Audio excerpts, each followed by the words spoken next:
and welcome to another edition of After the Whistle, Wednesday, November 30th, last day of November, and we are about to reach the last month of the year. It's year flew by. Yeah, it's been an interesting year. You know, every day's a long day for me, so patiently waiting till my birthday. Yeah, we might. Yeah. No, it don't fall on the day we film. All right, well, But it's... we'll have a pre-birthday party on the show. Yes, I'll say it's, Like it's within the week. Like last year's show.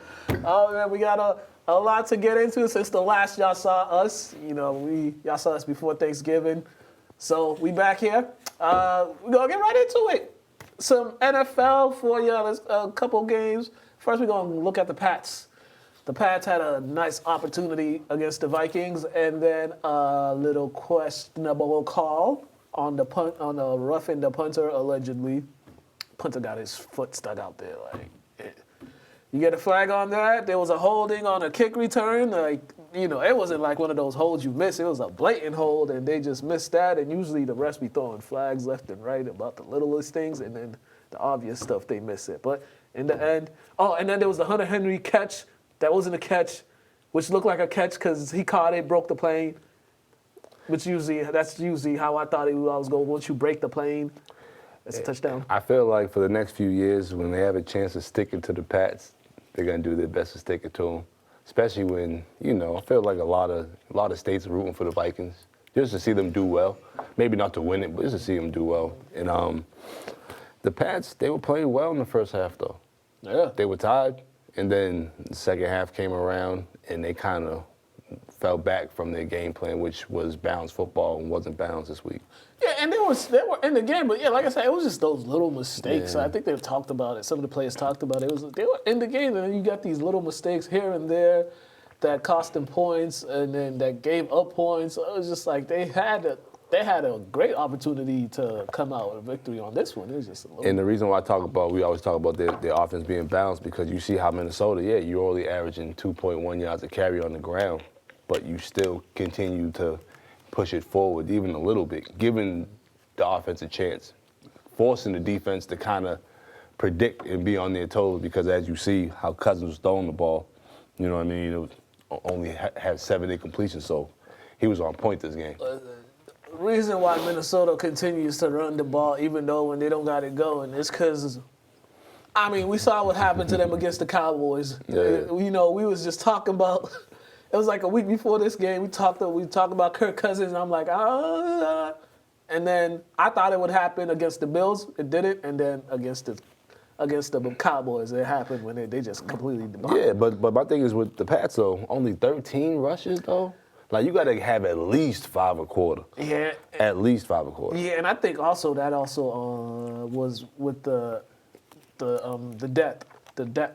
depth of the running backs. As Damian Harris got hurt at some point in this game, and then Stevenson was seeing more of the field. So but I would think they would use Stevenson a lot more because he's pretty good. He's a pretty viable running back. So I mean, it's what you pay backups for, because they have to come and just help you a little bit. They're not going to give you the same production the starter will, but they're going to give you something. They should give you something.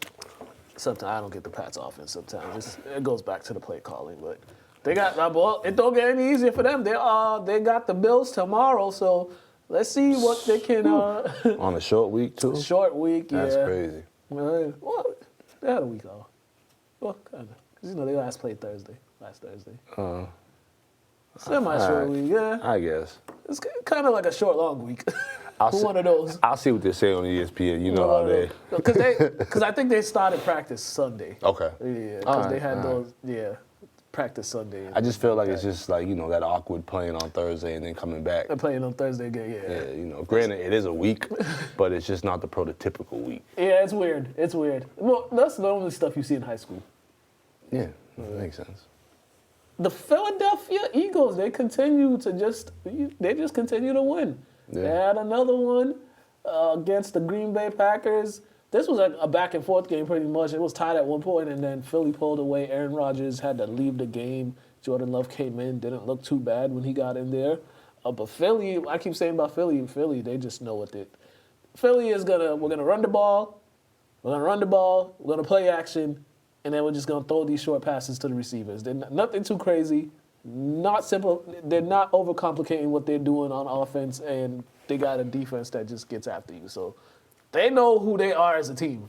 I love what I'm seeing from the Eagles. I never thought I'd say that in my life, but I like what I'm seeing just because, like, for you to rush the ball 49 times, I don't know when's the last time a team's rushed that many times in the past couple years. And as you see, it just helps a quarterback that might have been struggling, or it might have been a quarterback that needed somewhat of a game off because he's been balling the past couple games. So, you know, it's just good that you don't have to rely on one particular part of your offense every game.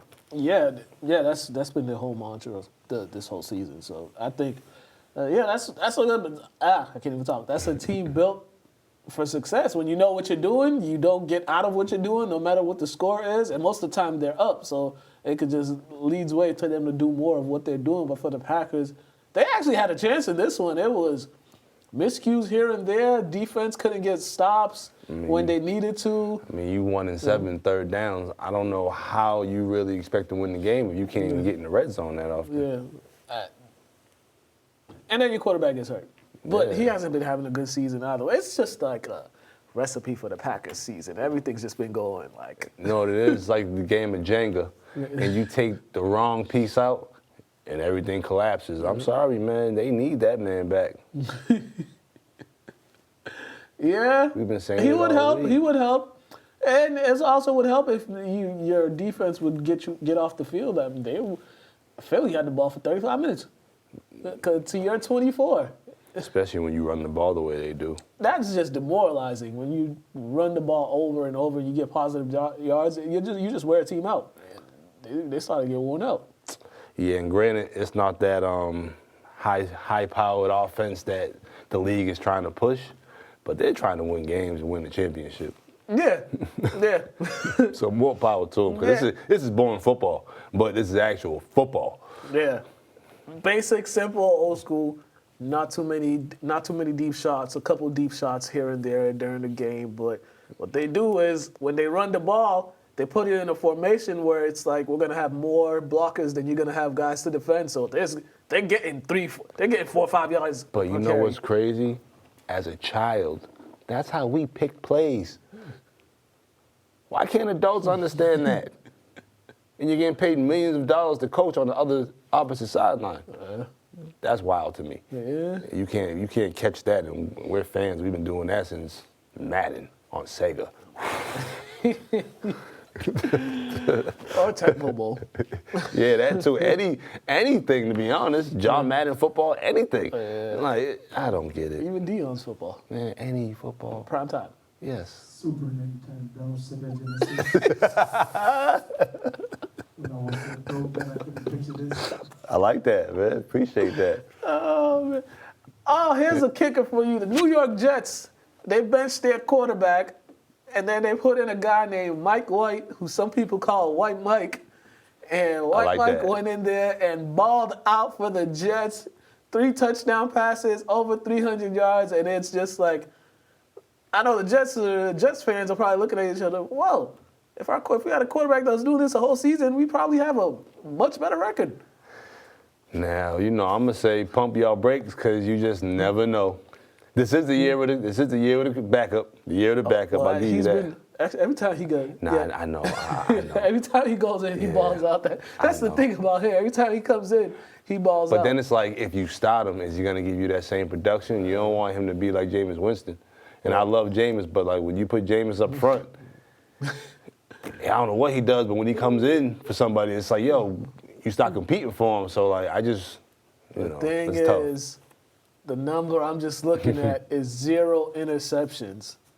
Anything is better than 0 interceptions. Definitely. And Zach Wilson, he was just very careless with the ball, and then he was just like acting like everything's all good, like he's not playing. He's acting like it's not his fault that the offense is playing poor. And then when everybody's looking around, like we gave you running backs, we got receivers that can get open. Why are you having a hard time getting them the ball, but an easier time getting the other team the ball? I can understand that, especially when you got a guy like Carr. when they lose, he's very distraught, especially a couple weeks ago. So I can see how that could frustrate a franchise and fans of that franchise. And it's just like you're in your second year. Like you don't have to be Mr. Do-It-All. I think that was his thing. I think he was just trying to be Mr. Do-It-All, always trying to make the big plays.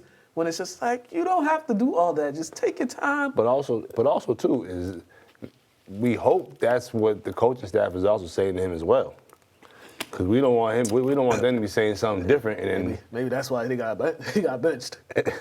Well, yeah. So I don't know, man. I'm not too concerned about the Jets. To be honest with you, you gotta be good for a whole year before I start taking you seriously. But I'm just saying, it takes a lot for NFL coaches to bench guys, especially guys that were drafted like number 2 But picks. it's kind of like a trend now. It's kind of like one of those things like you can't let your draft pick kind of dictate that you're gonna get. Yeah. It's kind of like you deserve this time. Yeah. You deserve to stop for the whole season. When it's Yeah. like, nah, bro, the guys that get behind you get paid too. So it's either you produce or you get reduced to the bench. Man, he's gonna be on that bench for a while, so he better pray. He just better. He don't even be praying all day. He be praying all enough. He need to pray. He need to pray in that playbook. He need to look at that playbook and study. But being benched sometimes is a positive because you get to look at things a certain way. Remember a couple years ago on the show we talked about how they expect these young quarterbacks to just come in there and be just effective like everyone. Yeah. No, some people need time. Look at Geno. Right. Geno needed 8 years to really figure out the game. Granted, he was behind a guy that was an all-pro quarterback and he needed his turn. But sometimes you need some years to really fully understand the game. Yep, definitely. Well, I know one thing for the Bears, though. There ain't no question who their quarterback is because you see how their offense look without Justin Fields. It looked a hot mess. Trevor Siemian couldn't get nothing going. So for all the people that were very critical of Justin Fields, we see how the offense looks without him. And now this is just going to make him like when it's time for that money. I'll be honest. Some of these franchises expect too much out of some of these guys, knowing that you have a dumpster fire of a franchise coming out there every week. So it's like you should be thankful you have a bright spot in your team that you can build around instead of critiquing every single thing. I don't get it. People never satisfied with what they got. They're always looking at other places and see like. And I get it. Yeah. Each fan wants their team to be the best and have the best everything, but it doesn't work like that. It just doesn't work. Not at all. All right, the Dallas Cowboys. They're continuing their winning ways, and there's another team. They found the formula to success, which is old school Dallas Cowboy type football. Run. I mean, play action. I'm telling you, somebody been clicking on us. But look, when you got Pollard and Elliott combined for 34 carries, hey man, that is a good 1-2 punch right there, and taking a lot off of Dak Prescott's shoulders because Dak Prescott has not really played well all year long, but that's another story for another day. But the running game is masking his poor play. As it should, because one part of offense should be able to rely on the other one and vice versa. So he threw the ball 30 times, which I think is a little bit much for him because you see he threw 2 intos. And were they both his fault though? All right. Well, that being said, he don't need to be throwing the ball 30 times, especially he just come back from injury not too long ago as well. So. Rely on these young legs if you're able to, which the Cowboys are able to. Yeah, this is the recipe for them to win if they want to succeed. This is a recipe for when you get into December, January, and then playoff comes. Especially them going 100% from the red zone. Mm-hmm. When it gets cold, especially coming from the heat they come from, you need the running backs to be efficient in the red zone. Yeah, because the way some of these teams are looking, or the way how this is shaping up, it looks like they're gonna have to go on the road in the postseason at some point, and then they might end up playing somewhere. I don't know. They might end up playing Philly again, and Northeast weather in January is not for the weak. So not at all. Yeah, but the Giants, man, they're like they got a good record, but it's just like. It's just one of them years where like some bad teams just happen to just beat some good teams early. And now you're starting to see who they really are. Yeah, you look at them and you're like, yeah, they're 7-4, but then it's just like sometimes you watch them play and they'll have these moments where they're just like, oh, these guys are really good, especially on the offensive side. And then it's like, Daniel Jones, come on, man, make a play. At this point in your career, you got to start making plays. Not all the time. You got to start making certain plays to help your team win the game. Bro, the man threw the ball 35 times for only 1 touchdown. 228, 1 touchdown. Like, come on, man. Granted, you got one hell of a running back, which I don't understand how he only got 11 carries, which blows my mind. Very much so. But you still got to be more efficient, man. Yeah, they need to help him out. Give him the ball. Yeah, he's a good runner. It's not like he doesn't make plays when he gets the ball. It seems like he makes all the plays when he gets the ball. Right. So, but the NFC East and the AFC East were really competitive. Both of those, and some thought both of those would not be very competitive this year. Okay. What are you talking about? I've been saying Brady should have stayed home for the longest time. They just amplified it more after this weekend. You're coming off a bye. You're playing the Browns, so you would think, you guys had all that time off. You'd come in. This is the time when you start making a playoff push, and then you lose in overtime to the Browns. And it's just like, they're just not a good football team. The Bucs are. And for the Browns, they're getting Mr. Touchy-Feely back. He makes his return this weekend.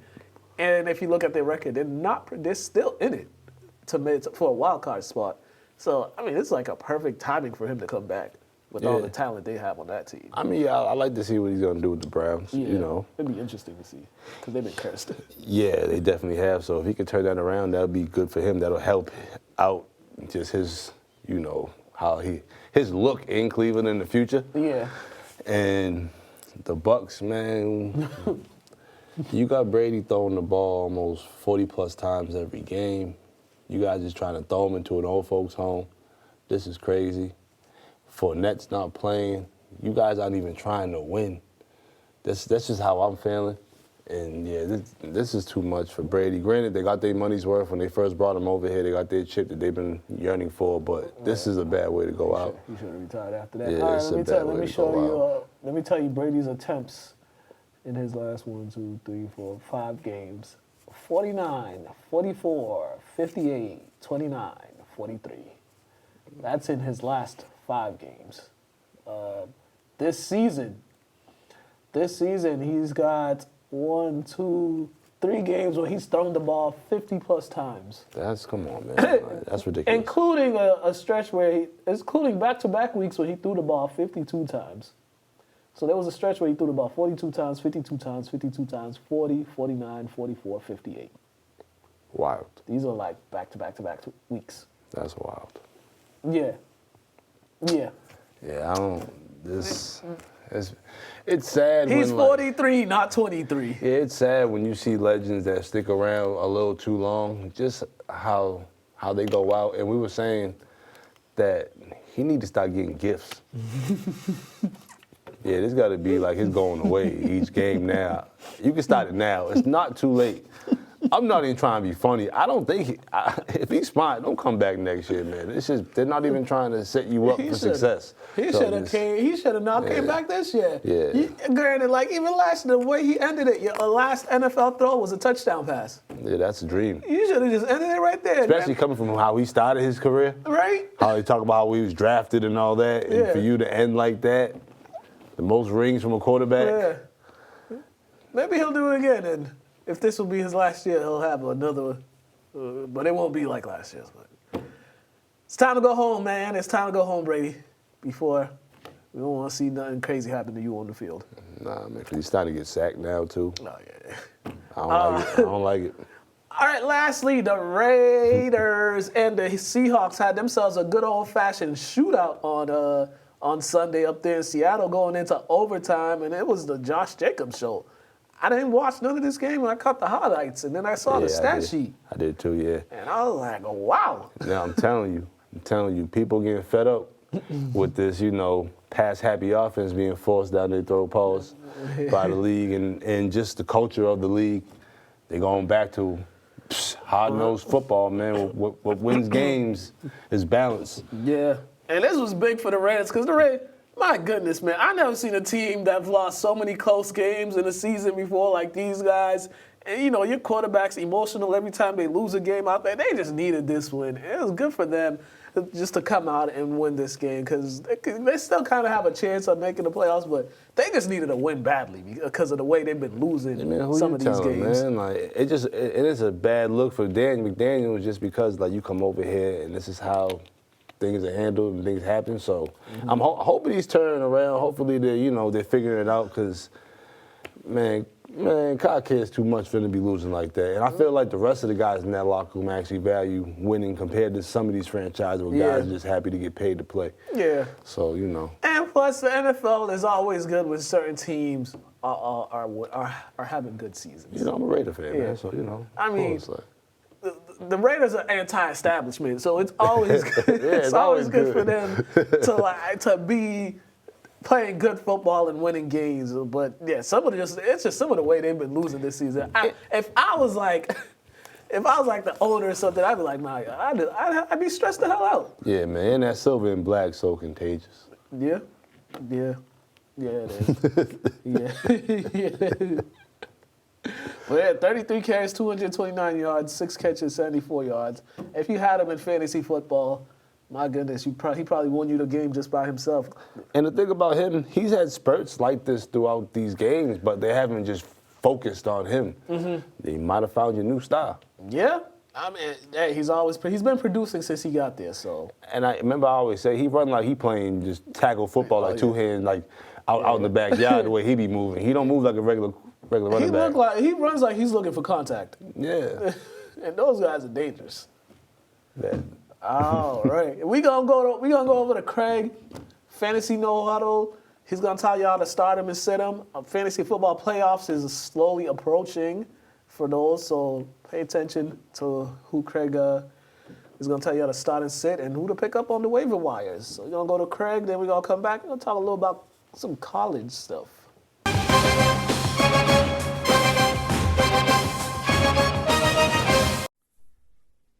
What up, everybody? Welcome to No Huddle on here on After the Whistle. It's your boy Craig with my starts of the week. Let's jump right into it. In the quarterback position, I got Trevor Lawrence going up against Detroit. Detroit's been playing teams tough, but that leads to shootouts and who scores the most points. And Trevor Lawrence is on fire right now. So look for him and his guys to take full advantage of that. Deshaun Watson, first game back from a long suspension, going up against his former team where there is bad blood in Houston. He has a lot of weapons, both in the run game and the pass game, and look for Deshaun Watson to go ham his first week out.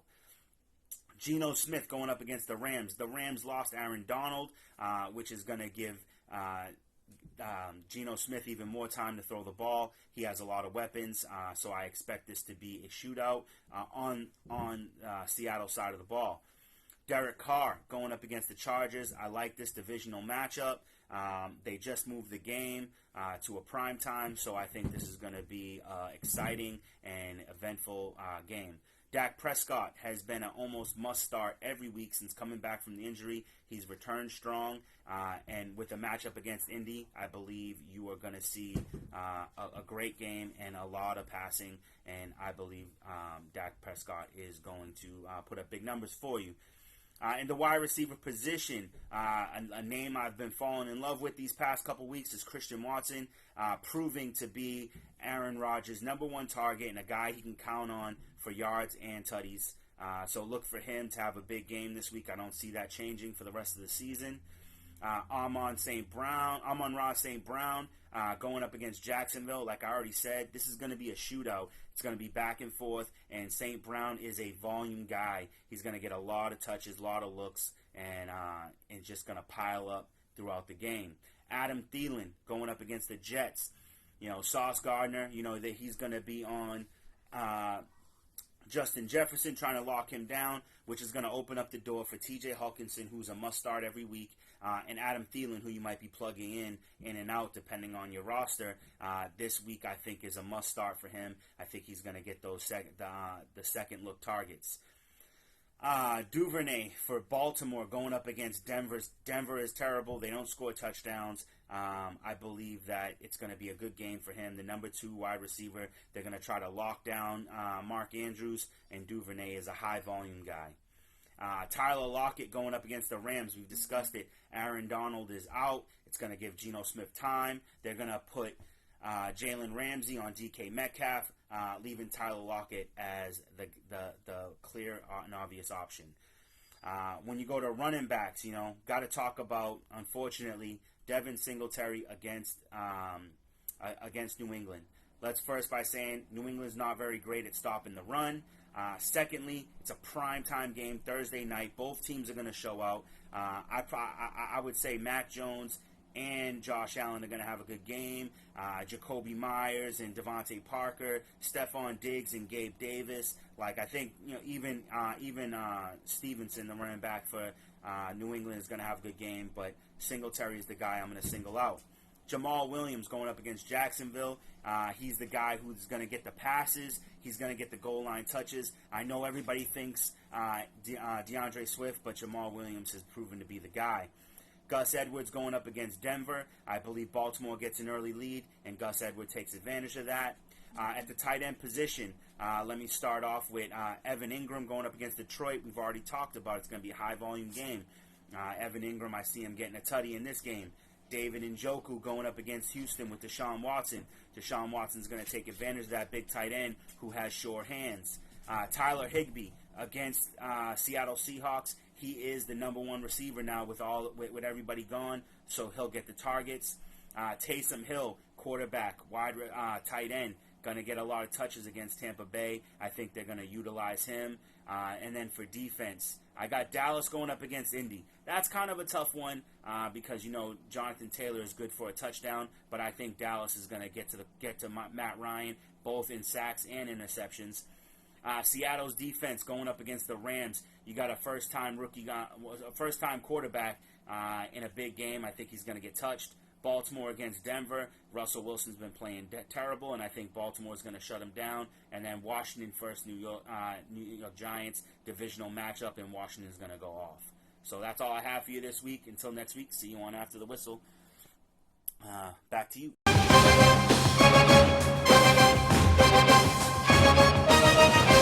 Oh, man. Okay, we got time for post games and highlights and all that good stuff. So get ready for this ride.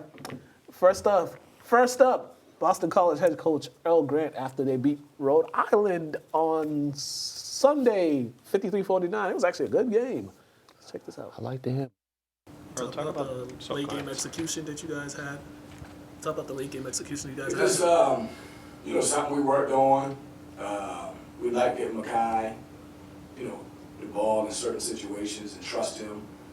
And I think Devin did a great job with the handoff. His man stayed too long trying to stop the ball. They thought Makai was going to go take the basket and turn the corner. So he had 2 people on him.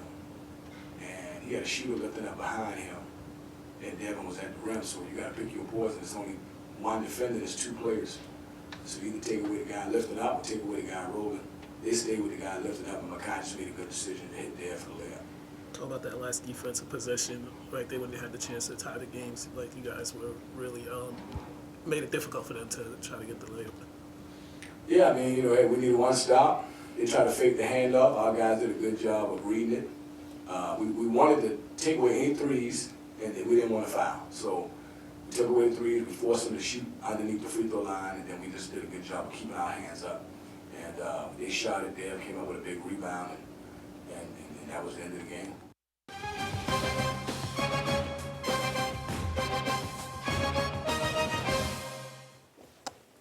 All right, next up we got Rhode Island guard Braden Freeman. He had a team high 21 points. He was doing all he can to help them win, but sometimes it's just little things. Check this out. Braden, what was working for you on offense? Saying you found your rhythm and kind of kept them in the game after they took a 5-point lead. You guys kind of made that run at them and regained the lead. What was working for you? My teammates and the coaches, they really put trust in me as a player, and my teammates knew I was in the group, so they helped me get going. So it was really my teammates that opened the floor up, set good screens, rolled, cut. They really opened the floor up so that I could get to the basket and create a play. What did you guys do defensively after they took that 5-point lead early on in the half? You guys slowed them down pretty much for a while in that span. What did you guys do defensively? Just the game of runs. They went in there, run, open up the half. We had the media, we locked in, we know what we had to do. And we're an aggressive team, we play hard, so we're going to go out there and give it our best on both ends every time. It might not be the prettiest all the time, but we're a great team. We're going to go out there and just try to do whatever we can do to get a win.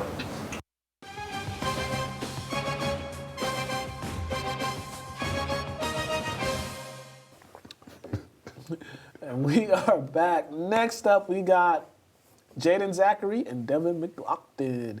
I thought McLaughlin was a nickname. It was like his nickname. Oh, I know some McLaughlin. Yeah, I was like, oh. Oh, I was thinking that was his nickname. Key Glock and all that. Yeah, but I was shout like, out Key Glock, by the way, man. I was like, oh no, that's actually the last name. So he was a redshirt last year. Okay. And then he wasn't really supposed to play much this year, but this team got so many injuries and they just threw him in there and he's been hooping. So That's dope, man. check this out. Jaden, what did you guys do defensively on that last possession? Get them out their rhythm. I feel like that last position we came out, Coach told us we're just going 1 through 5 switch, just play aggressive but not too aggressive, that we give them a foul. So that's kind of what we did. We just kind of pushed them out, switched, and then when the ball went up, we all attacked the rim to get the rebound. So that was just the main thing. Also seemed like you guys had more success attacking the basket since the shots weren't falling today. It was like just the case you guys just made up your minds to just go attack the basket. Yeah, I feel like after the last few games, we haven't been shooting our best. So kind of has been the main thing for us, especially me. That's what I've been focused on, just trying to get to the rim, get to where I know I'll be able to finish, maybe draw a foul because the shots haven't been falling. So kind of being able to see the ball go in the rim and just get to the rim, like I said, kind of opens up the rest of the game. Through that last play, that helped you guys take the lead with for the pass from Makai. What you saw in that play? Yeah, it was a handoff to Makai, and he had to read the guy lifting and me, and my guy double teamed him, so I was wide open under the basket, and he made the right read, and he got the score under the basket. How does games like these help you guys more moving forward? As you guys get into competition gets better, and you guys get into conference play and all that. Yeah, I feel like a win's just a win, so I feel like being able to get that win kind of just boosts our kind of mentality and momentum, because we've been having on and off, we'll lose, win one, lose, win one. So being able to get a 2-game win streak, that kind of makes us realize we got to keep playing at this level no matter the score. We don't got to blow teams out, we're up by 2, we win by 3, 4, 5. We just got to accept the win and just move on from it.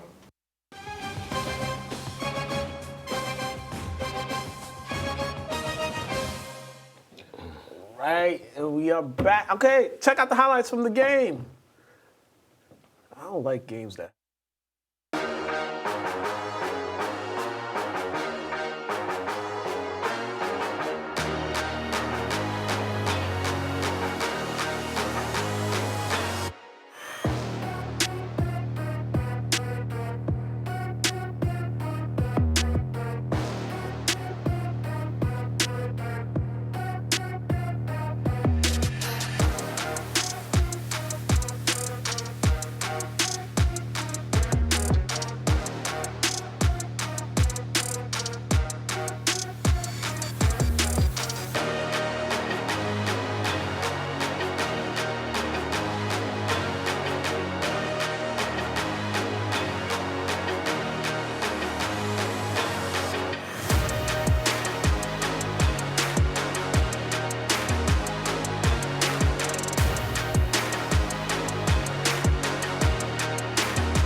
All right, and we are back. Time for some high school football updates. All right, we got first coach's interview. We got Coach Vaughn and Lynn Classical after they beat English on Thanksgiving, 18-0. So check this out.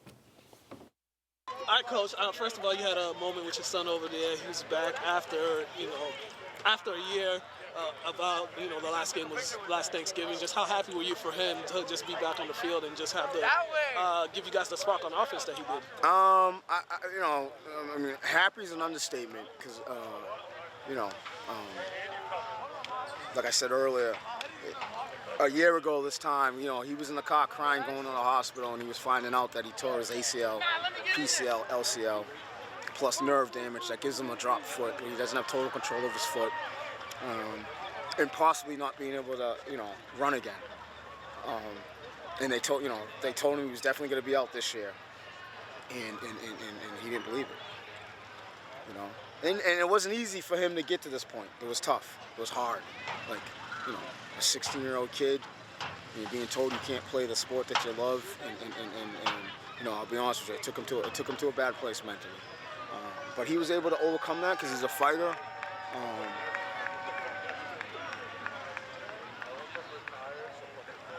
Sorry, I'm a little emotional. He was able to overcome that and focus on the goals that he set for himself. And he did everything to achieve the goals that he set for himself. And when he got the clearance to play 3 weeks ago for Thanksgiving, you would think he hit the lottery. And his goal was just to come out here and do what's best for, what he could do to help the team. And, for him to be out here and playing, and me seeing him even running around a little bit, it was just like a year ago this time, you would have thought that wasn't possible.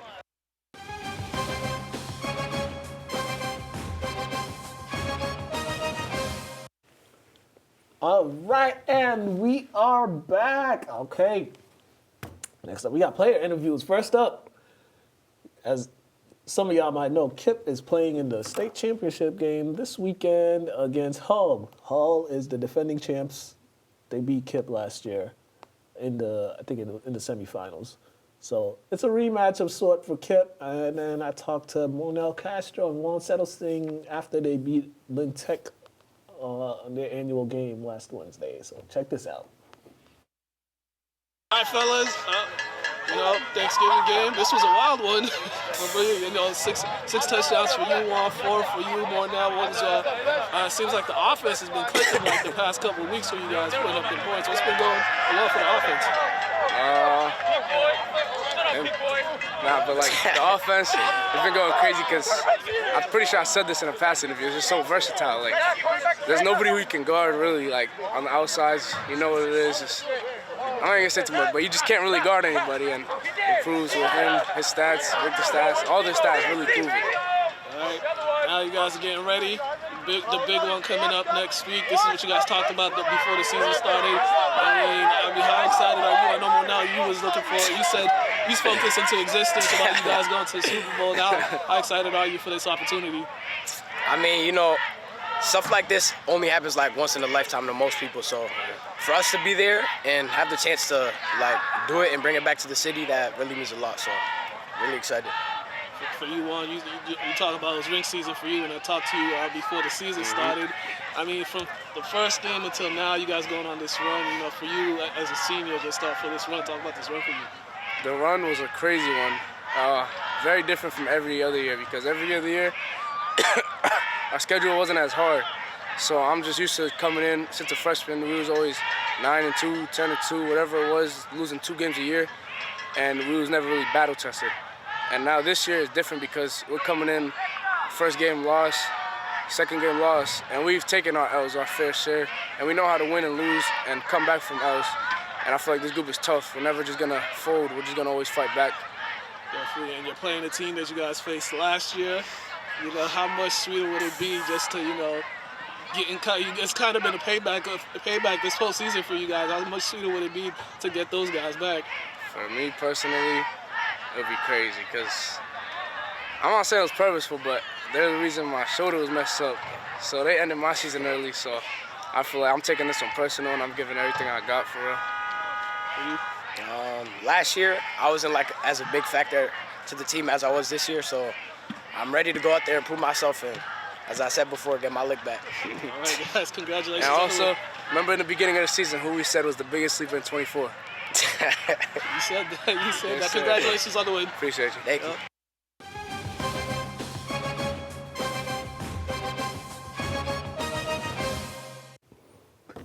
And we are back. All right, next up, we got Brian Vaughn Jr., who made his return after suffering a knee injury last year. He wasn't really scheduled to play this year, but he came up, threw 2 touchdown passes, and got the win. So, congrats to him on that. Brian, I know this was a very emotional one for you. You're back here after a year. I mean, when you threw that first touchdown pass, how did you feel? First of all, how did you feel when you got in the game? I felt great. I've been working for this moment for so long. I've had so much support to help me get to this moment, and I knew once I threw that pass, it was gonna be good. Yeah, did you know that you were gonna play today, or was Yeah, it was a kind of?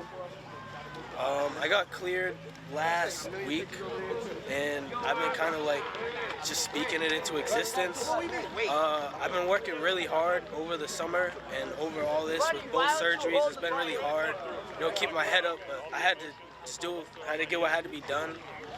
I got you. Talk to me about that play where you saw with John on that touchdown pass to John. What happened on that play? I threw the ball and I saw him take like 3 cuts, and I knew he was going to score. So I turned straight to the English sideline and just started talking because I knew he was going to get in the end zone because that's my guy. All right, you guys played dominant on offense and defense. Just how does it feel to end the season with this win? And you guys got the bragging rights until next year. It feels great, especially since most of my friends on this team are seniors. I get to help them have their last win in their career, something to live with. It's just really great. The moment you had with your dad was before you guys got the huddle. It was emotional. He was just telling me about how I did what most people couldn't or what most people wouldn't do. Go through so much struggle and still persevere through it.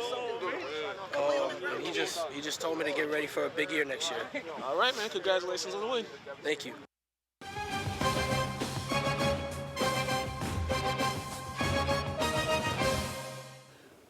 And we are back. Yeah, man, I just want to say, shout out to Brian Vaughn Jr. as well. Me and Mook always see him at the Y. I don't never say anything to him just because I like to let kids focus on when they're working out. And, just help him understand that his hard work is definitely not in vain, and good luck to him the rest of the season and next year as well.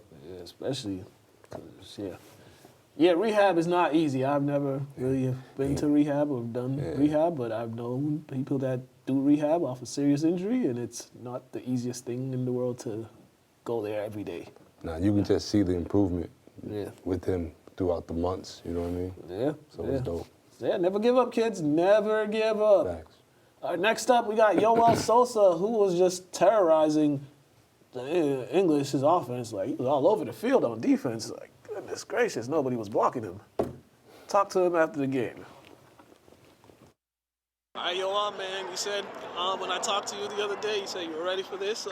Wanted to have a big game, and you did, making plays on defense, tackles for losses, sacks, and then you sealed it with the touchdown at the end. I mean, let's talk about the overall performance of this game for your team. For my team, I think we all did what we had to do on defense to stop them. And on offense, we were getting there. We just needed a little bit more, but we didn't get to. But we locked it down on defense. All right, and for you personally, I mean, you saw Brian coming back in this game. It was a year since he played. Last game he played was here. Just emotionally, how much he lifted you guys, and also the spark that he gave you guys on offense. You talk a little about that. Yeah, Brian's my dog. As a O-lineman, we just talked. We said no, he's not getting touched. He's a really good player. Love him, and he really inspired us to play. Going out senior year, you got the W. How does it feel to go out with the W over these last 2 years in a row? Yeah, it just feels good, to end it in my career like that. Especially like this game just went. It feels really good. And yeah. All right, man. Congratulations on the win. Thank you. Hey.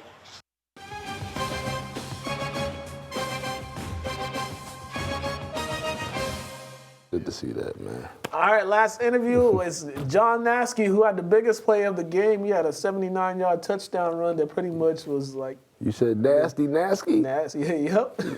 I like. Check this out. All right, John, you said you wanted to come out here and dominate and make it and have people remember your name. You got a touchdown, an interception, and you guys really balled out. Talk to me about the overall performance of the team. I feel like I said in the other interview, I said that if we went out and did everything we did from the past weeks, this game would be a success. And it was a success. We ended up winning this game 18-0, played our hearts out, and just pounded the ball every time we had a chance. I mean, that touchdown pass, the 79-yard one. Talk to me about that play. Walk me through that one. The play wouldn't have happened if my quarterback didn't give me a good pass, if my lineman didn't block as well as he did, and if RJ number 1 didn't block as well as he did. And then from there, I just knew what I was supposed to do, and I ended up cutting up and scoring a touchdown. Brian's back on the field for the first time since the last Thanksgiving game. You know, talk about the emotional lift that he gave you guys and the team, especially on that 4th down. You guys had a 4th down right there. He came in and just threw the touchdown pass to RJ. Him being on the field, man, just made me happy, man, because me being a receiver, I always love good quarterbacks, you feel me? I just love being around good people. I'm just so thankful he was able to play this game successfully and have a good comeback and win on Thanksgiving. All right, man. Congratulations on the win. Thank you. I appreciate it.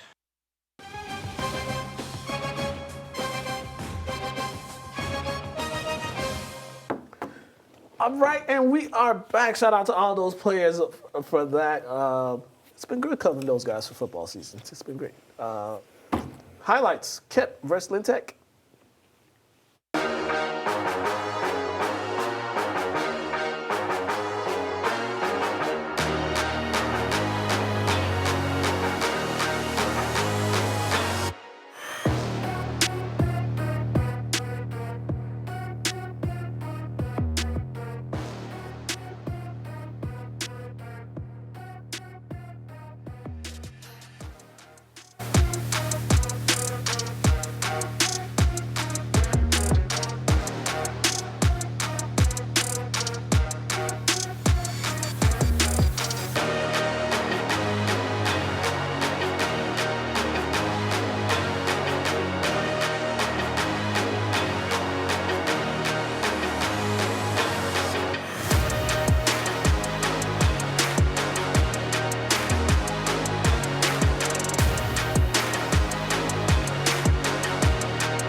All right, Lynn English, Lynn Classical, Thanksgiving game highlights. Check these out. Y'all should hear what we be talking about when we're not on the game.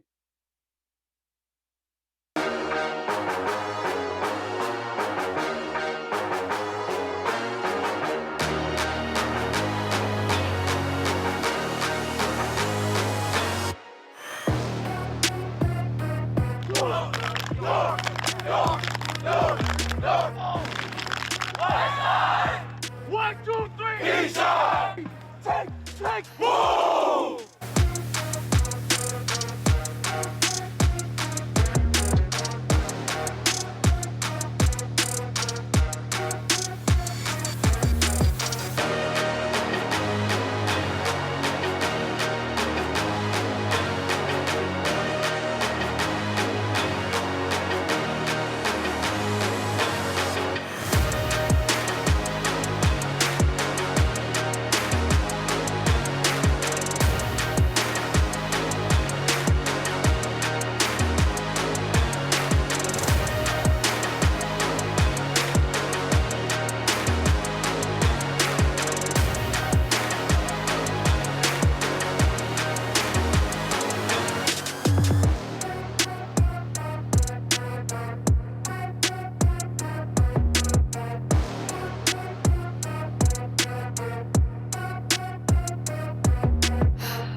All right. Week 12 NFL top 10 plays.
All right, and we're back. Before we go to our game picks, Pop Warner happened a couple weeks before, that week when we were off, it happened. And Pop Warner? Powder Puff, I mean. Yeah, Powder Puff. Classical won. I think it was 12-0. I just know it was a shutout. Now it's cold out like there. 17-9. It was a lot. It was somebody. They got shut out. I was only there for the first half. I was appalled when I found out it was 4 quarters. It was too cold to be out there for that long. And I was telling Mook, I get it. 4 years, they deserve that full game, but prepare me next time. I thought it was only one half. Sorry. Well, Costco won it. They took a trophy, and then Rod made a diss song. I heard it was motivation. I heard it was motivational song. That's what I heard. But I haven't heard it, so maybe somebody. I heard it. The students played it for me. I couldn't stop laughing. I couldn't stop laughing. But that's a story for another day. Let's get to these game picks so we can get up out of here because everybody got stuff to do. We know Pedro got stuff to do too. His stomach's is growling. Right? Bills, Patriots. We don't go root against the Pats. Steelers, Falcons. Falcons. I'm going to go with the Steelers. No, I'm going with the Falcons. I ain't picking the Steelers. Packers, Bears. Bears. I'm going to go with the Packers because I don't think Justin Fields is playing. Jaguars, Lions. Toilet Bowl. Lions. Where is it? Yeah, I'm going to go with the Lions. It's at home. Jets, Vikings. Vikings. I'm going to go with the upset. White Mike. With the upset. Jets. Commanders, Giants.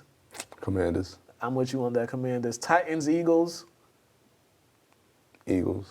I'll go with the Titans because these are the games they win weirdly. I don't know why. Broncos, Ravens. Ravens. Yeah, Ravens. Broncos, they don't even like their quarterback. No. Browns, Texans. Touchy-feely's back. Go with the Browns. Browns. Seahawks, Rams. Seahawks. I'm with you, Seahawks. Dolphins, 49ers. This is going to be a good one. I'm going with the Dolphins. I'm going to go with San Fran. They've been playing lights out. Chiefs, Bengals, another good one. Chiefs. This is in Cincy, so I'm going to go with the Bengals. Chargers, Raiders. Raiders. We're going with the Raiders. Colts, Cowboys. The boys. Yeah, I'm going to go Dallas. And then Monday Night Football, we got the Saints and the Bucks. You know what? I think the Saints are gonna get the Bucks this go around. They always get them almost. It don't matter. I'm gonna go. I'll pick the Saints. I guess I'll pick the Saints. I don't know. It's a pick'em game. I don't know.